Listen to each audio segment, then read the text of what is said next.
Olá a todos, nesse nosso canal nós viajamos ao passado.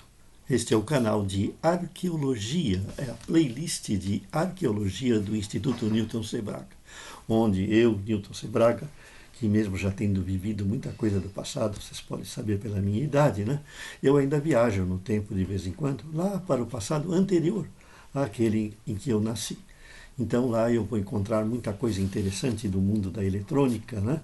E do mundo da tecnologia e da ciência. E na minha viagem de hoje eu vou lá para agosto de 1920 encontrar com um visionário que eu admiro muito, né? Que é o Hugo Gernsback, um visionário que já naquela época ele tinha várias revistas técnicas. Ele fazia revistas de eletricidade, de ficção científica, de ciência e muita coisa interessante. Tinha centenas de livros publicados, né? Me inspirei muito no trabalho dele para fazer o meu, né?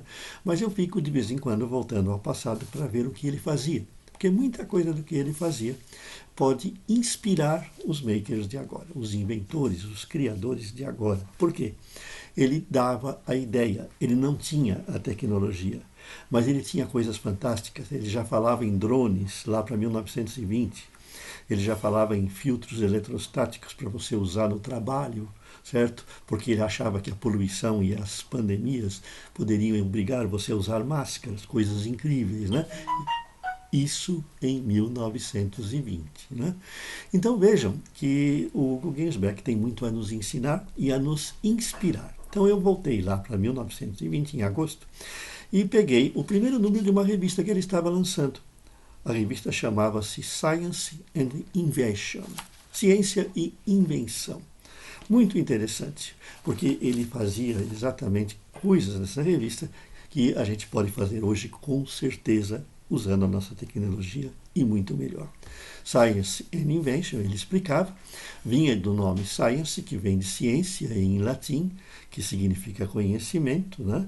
E Invention, que significa criação, também do latim, invention, né? Invention, né? Em latim, né? E ele explicava essas coisas todas no seu editorial da revista, né? Que eu dou até o link aí, se vocês quiserem baixar a revista no original em inglês.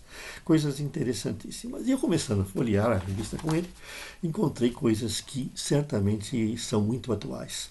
Por exemplo, ele tinha um circuito para mergulhadores que espantava tubarões através de descargas elétricas, né? Hoje você pode eventualmente incorporar isso. Que tal?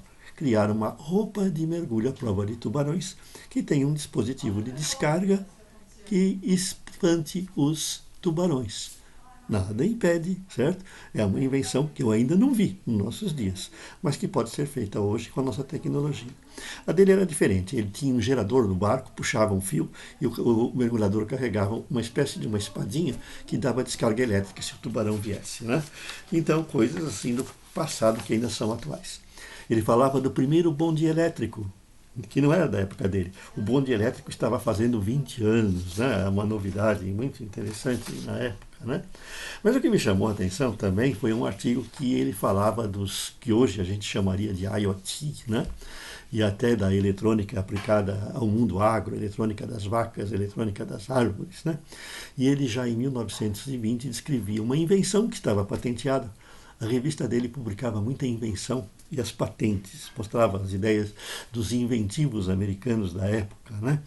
E ele falava de uma vaca que foi criada por um sujeito lá em Nova Jersey, que ela carregava um dispositivo de sinalização para evitar que ela fosse atropelada à noite, que ela resolvesse andar por uma estrada noturna, escapasse lá, os motoristas veriam. Mas o que tem de mais nisso? Colocar uma lanterna numa vaca todo mundo pode.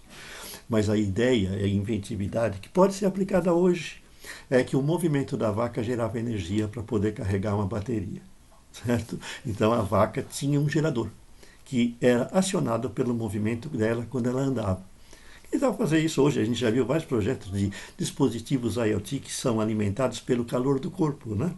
Que tal fazer hoje um sinalizador para a vaca que seja alimentado pelo calor do corpo da vaca. Não sei quanto que é a temperatura de uma vaca, e muito menos sei qual é a temperatura de uma vaca com febre, né? Que poderia gerar mais energia. Mas fica aí a ideia, né? Vocês têm lá no link o artigo original em que eu descrevo tudo isso de uma maneira um pouquinho mais detalhada, né? E naquela época também ele apresentava naquela sua revista a primeira máquina de permanente para cabeleireiro, primeira máquina elétrica do mundo, 1920. Então tinha um salão lá de Nova York, em 1920, na Terceira Avenida, que lá operava a primeira marca de permanente do mundo. E ele tinha nesse salão uma outra invenção, que era uma máquina que eu não vi ainda aqui em salão de cabeleireiro. Fica aqui a ideia para alguém inventar, que ela fazia o banho turco no cabelo das pessoas, das mulheres, né? Ela expelia vapor, que é para você fazer o tratamento capilar. Não sei se existe tratamento capilar para banho turco hoje, mas o Hugo Gernsback já falava disso em 1920. E lá no finalzinho da revista, olhando com ele, me chamou a atenção que naquela época a preocupação em se patentear as ideias era muito grande. O que tinha de inventor, os makers daquela época, aqueles que tinham as oficinas de garagem, né, os laboratórios de garagem, a preocupação principal deles qual que era? Inventar alguma coisa para ficar rico. E para ficar rico, inventando alguma coisa, você tinha que proteger a sua ideia. Então, patente era a proteção. Então, havia uma preocupação muito grande com patentes, com centenas de escritórios especializados em patentes que haviam naquela época, né? Hoje é um pouquinho diferente, né? Nós podemos fazer os produtos de uma outra maneira, colocar no mercado rápido, até mesmo o próprio maker pode fabricar, né? Mas naquela época a preocupação maior era essa, né? Patente. Então tinha muitos artigos de patente, né? Depois de conversar lá com o Gernsback, ver a revista dele, que eu achei fantástica, uma revista atual, que me inspirou, inclusive, para a gente colocar muita coisa aqui nas nossas revistas, no nosso site, né? Na nossa revista Mecatrônica Jovem, principalmente, né? Eu embarquei de volta para o futuro. Peguei a minha maquininha do tempo e voltei aqui para 1921, de onde eu estou gravando esse vídeo para vocês, contando o que eu vi lá.